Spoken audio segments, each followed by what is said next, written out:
friendlies, it's Carolyn and welcome back to my RV life. I'm going to take a little break from my travel videos today and do a Q&A video. I haven't done one in a long time and I want to address some of the most burning, some of the most popular comments and questions I get on a regular basis. I haven't done this in a while, so I'm going to share with you. I've done some tallying, the questions I get asked most about my RV life, and those are coming up soon, and hopefully we can put some of this stuff to rest once and for all. All right, let's get started.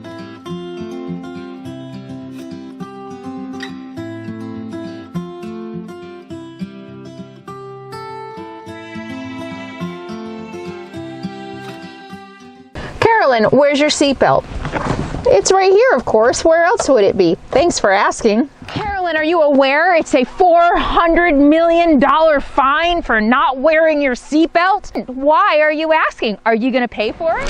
Carolyn, I notice you're not wearing your seatbelt. You know it's illegal not to wear your seatbelt, right? Oh my God, Carolyn, why aren't you wearing your seatbelt? Question mark, question mark, question mark, question mark. There you have it. The question I get asked the most. In my last tally, that question has been asked more than 500 times. And that doesn't even include the ones I've deleted. Okay, so what's the deal with my seatbelt? So yeah, it's true.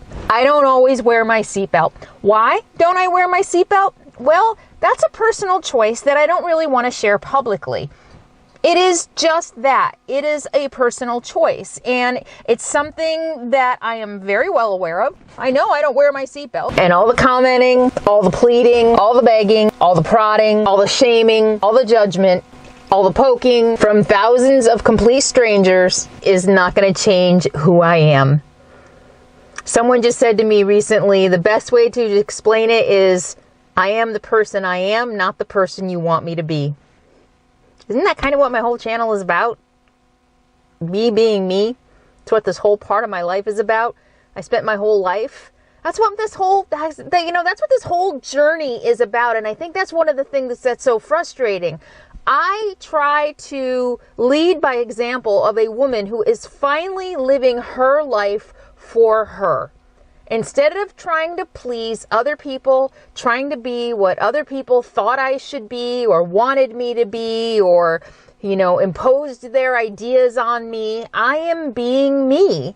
And that means sometimes making decisions that are unpopular and that not everybody is going to agree with, but let me make my own mistakes. I'm an adult. I'm 50, I'm not 5, and that means I am a grown adult capable of making my own decisions, good or bad, whether you agree with them or not. They are my decisions. It is my life. Yeah, being in the public eye is not easy. When one person makes a suggestion, it's a suggestion.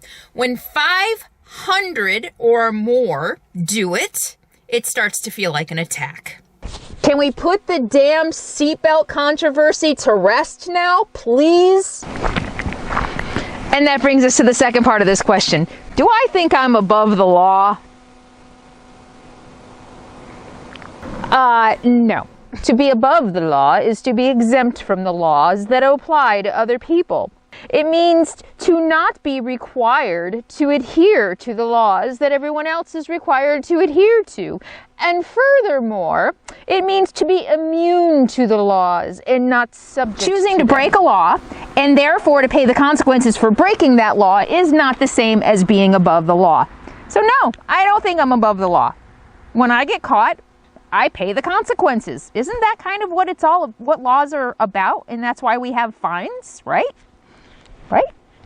Isn't that what it's all about? Isn't that why we have like a penal system and courts and fines and stuff like that? Because people break laws. People break laws. People break commandments. People sin. None of us are perfect. None of us. Not one of us.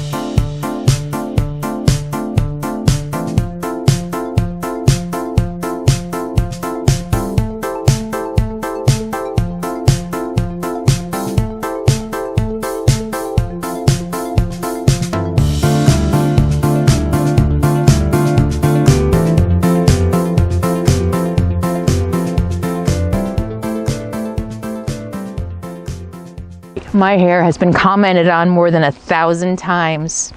Thank you. Oh my God, do something with that hair. Make your hair better when it was red. Are you gonna dye your hair red again? No, I am not dyeing my hair red again.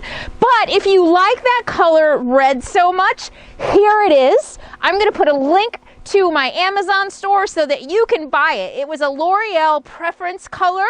I don't remember, RMB or something like that. And if you like it so much, I urge you to go out and buy a whole bunch on my Amazon store and dye your hair and send me your pictures. I would love to see you in that red color that you love so much. No, I'm not dyeing my hair. Thank you for asking. Okay, so I had a little fun with that today, answering some of the most frequently asked questions that I get here on YouTube. And yeah, believe it or not, in my RV life, those are probably the top 3 questions and comments that I get. What the hell is up with the seatbelt? Do I think I'm above the law? And you should do something with that hair. And while I know that some of the comments about Capone safety and my safety truly come from a place of care and concern, and I try to be appreciative of that, and I hope that you can be appreciative of the fact that when I hear the same comments, and sometimes not always out of care and concern, but sometimes out of judgment, and sometimes out of I know better for you than you know for you, which is extremely condescending, I hope that you can appreciate the fact of how frustrating that can be. And and that brings me to another question. Why are you such a bitch? You know what? Sometimes I can get angry, but thank you for calling me a bitch. You know why I take that as a compliment? Because women who don't have opinions, women who don't stand up for themselves, don't get called bitches. That's just a fact of life. And someone just called me a bitch the other day because he told me that he liked my hair better red. And I said, how about if you learn to appreciate women for their natural selves instead of what society tells us we should look like? And he called me a bitch. I get called a bitch a lot for standing up for myself. Sometimes I don't do it so diplomatically, but sometimes I do get angry. And for those of you who do comment out of sheer concern for me, and I respond in anger, I'm sorry. I have a tipping point. I can only handle, I ignore or comment diplomatically to 99% of the comments. I'm sorry if you have been on the receiving end of the 1% where I lose my temper. I lose my temper. Anger is a human feeling, and I have it. But I want to share also another scenario with you, something that I have thought about quite often that maybe might help some of you understand what it's like to be a YouTube creator and to put your life online for thousands or potentially millions of people. Now, I've said a million times, I love making YouTube videos. I love the fact that I get emails and comments from the people who are inspired by my life, by my story, by the videos that I make, and that is the reward part of the job. And like any job, any business, there are difficult aspects. And the negativity, the constant criticism, the constant, you should live this way, you should do that, don't you do this, why don't you do that, change your hair, you're ugly, you're fat, why don't you feed Capone this, take Capone there, do this, do that. Oh my God. Literally thousands of times. It's hard. I'm not gonna lie, it's hard. So I'm gonna give you a little scenario that might help you understand that a little bit more. And I've thought about this a lot over the last several months. Imagine imagine having a barbecue for your neighborhood. You decide to throw a little house party and invite all your neighbors to your house, okay? And you've got a lot of neighbors. So, I don't know, maybe a couple, 100 or a couple hundred neighbors come through your house throughout the day. And most of them are very nice. Most of them say, wow, thank you so much for doing this. I love the food was great. I loved the way you barbecued the chicken, and your house is beautiful. Thank you so much for inviting me into your home. But then there's the other 10% who walk in and they're like, why would you put your couch against that wall? It would look so much better over here. And the next person walks in and says, oh my God, that is such an ugly color. Why would you buy a curtains that color? And the next person walks in and says, are you cooking chicken? I'd much rather have steak. And the next person walks in and says, is that your kid? You're letting your kid play in the backyard? What are you doing? Why aren't you watching your kid? That kid could fall in the pool or get too close to the fire. And the next person walks in and says, wow, you know what? That hairstyle is doing absolutely nothing for you. And the next person walks in and says, oh my God, I haven't seen you in years. You've aged a bunch. This life on this street isn't working for you at all. It really isn't. And then, you know, the next 20 people walk in and they're all full of compliments. Oh my God, beautiful home. Oh, I love that couch. Oh my God. And it's so cool that you put it against that wall. I have the exact same house and I put it against the other wall, but I think I like yours better. I'm going to go home and rearrange my furniture. I like that. That's a good idea. Salad, that's great. You made potato salad. Thank you so much. So the next 20 or 30 are very nice. And then, you know, you answer the door again and it's just like, oh my God. I can't believe you had this at 2 o'clock. Why didn't you have it earlier? It would have been so much easier for me if you had it at 11 o'clock instead of 2 o'clock. And the next person comes in and says, you know what, I just wanted to let you know that I was going to come, but I'm not going to come because I don't like how you decorated your front yard. You really need to mow your yard more. So I'm not going to come, and I'm never going to come to your barbecues. And then 20 more people come in and criticize the couch on the wall. Oh my God, I put my couch against the window. Why would you put your couch against that wall? Next person, why would you put the couch against that wall? And you smile and say, oh yeah, I don't know, I like it there. This works for us. 20 more people walk in and say, oh my God, you put the couch on that wall. What were you thinking? How do you think you would react after the 30th? What do you think you would say? Would you still be able to smile? Would you still be happy? Would you still be enjoying your barbecue with your 200 or 300 neighbors, even though 80% of them were kind? Do you think you'd be able to let that roll off your back? It's not that easy. And I'm not saying this because I want you to feel sorry for me. I'm not saying this for sympathy or pity. I'm not whining. I am trying to help us work together. You know what? That really what it is. I mean, I view this as a relationship. And I understand that you all, many of you feel like you have a relationship with me. You feel like you know me. You feel like I'm a friend, a sister, an aunt, a cousin. I know a lot of you write to me and say that I feel like part of the family. And so maybe that's why many of you feel comfortable sharing your concern with me. And it is, again, probably genuine concern. But when I don't know you and I can't see you, it's hard. It'd be like every day. Here's another scenario, okay? So all these strange neighbors came into your house, first of all. So that was the number one scenario. And remember, you didn't know, and I probably should have said that, but you didn't know all of the neighbors who came into your house. Here's another scenario. You walk to work every day. You get off the bus and you walk 10 blocks to work every day. You've been doing it for 2 years. Every day you walk to work the same path every day. One day, a lady stops you and says, you know, I've seen you walk by here every day for 2 years, and I gotta tell you, how you dress doesn't do anything for your body. Really, you really need to look in the mirror. Do you even look in the mirror before you leave in the morning? I mean, that hair color and those shoes, what were you thinking? That's what it's like to be on YouTube. The woman who's being criticized walked the same path to work for 2 years. She didn't see that woman noticing her. And that woman came out of nowhere, blindsided her with her criticism. I'm just trying to help, she says, because you're a beautiful woman and I'm just trying to help and I'm just concerned about you. But how would that feel?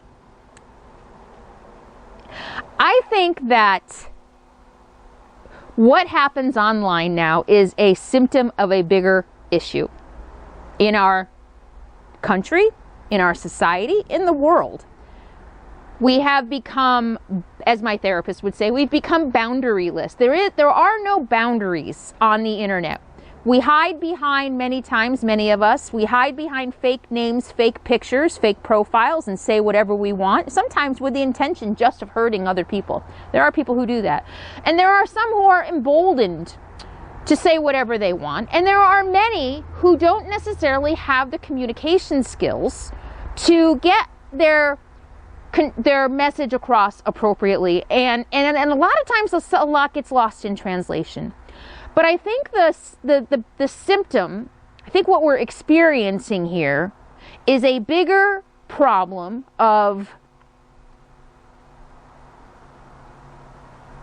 not letting people be who they are, trying to impose our own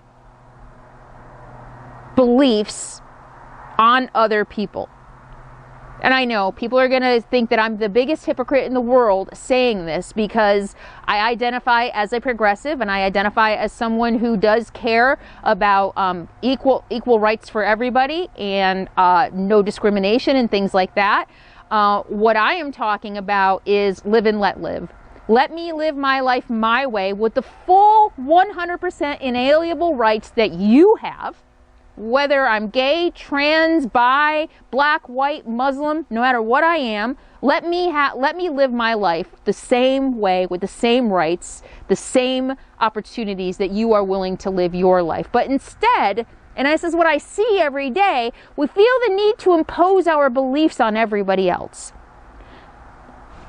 Why aren't you wearing your seatbelt? I don't want to. Well, you think you're above the law? Why can't I just have my own belief? Why do you feel the need to attack me about that belief? Why do you need what propels you to tell me that you like my hair better red? And then to call me a bitch when I say, why not appreciate me for the natural woman that I am? What's going on there? Really, what's going on there? How about, and I like to think that I don't preach in my video. I share views, I share my opinions, I share my experiences. You know, I've talked about white privilege, I've talked about misogyny, I've talked about women's rights and LGBTQ rights, and I've talked about racism, because those things matter to me and I think that they're important to all of us, but I don't know that I have ever done it in a preaching way. I don't think I have ever said, you need to do this, you need to do that, you need to stop doing this. I don't think I've ever said that. But I wonder if just by talking about it, you feel that I'm imposing on you. The same way that maybe when people just ask me, not one person, mind you, 500 plus people ask me, why aren't you wearing your seatbelt? I wonder if that's the same. Is that the same? I don't know. I wish we could all just stop and let everybody just live their lives. Anyway, this wasn't the meaning of this video. This video was to answer the Q&A and try to get people to please stop asking me about my damn seatbelt. Yeah. I hope this helps us understand each other better. Because not only am I trying to help you explain my side, I think by talking this through, I am also understanding you a little bit better. And it's kind of deflating some of my resentment and anger about 500 people asking me about my damn seatbelt. So thank you all for being here. And thank you for the genuine concern. I know you are concerned. Anyway, I hope you enjoyed the video. I hope you had some fun with it and the stories and just the being silly, goofy parts. And I'll see you all very soon. In the meantime, be happy, be free, and be kind. Mwah.